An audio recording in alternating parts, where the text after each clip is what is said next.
तुम चांद में दाग हो पर बेदाग हो तुम।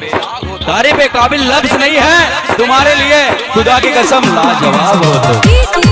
शिव कुमार, ग्राम चक्र, गांव गंडी टोला।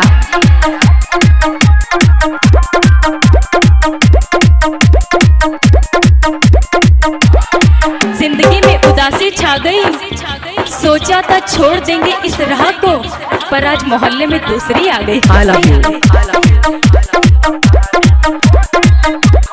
तारीफ पे काबिल लफ्ज नहीं है तुम्हारे लिए, खुदा की कसम लाजवाब हो तुम। I love you.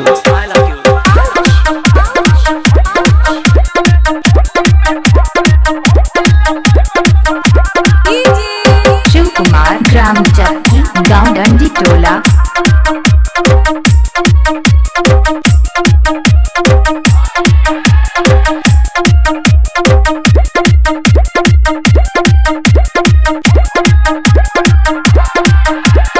धोखा मिला जब प्यार में, जिंदगी में उदासी छा गई, सोचा था छोड़ देंगे इस राह को, पर आज मोहल्ले में दूसरी आ गई।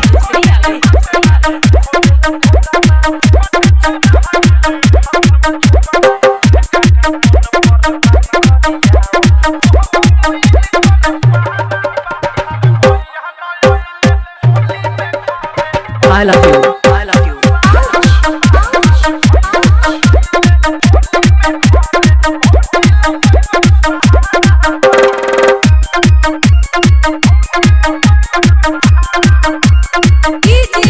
शिव कुमार, ग्राम चक्र, गांव गंडी टोला।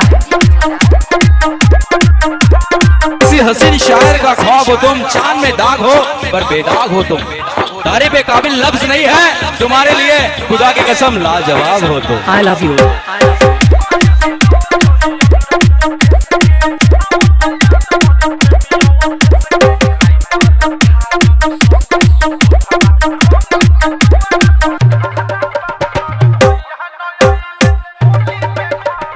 I love you. I love you.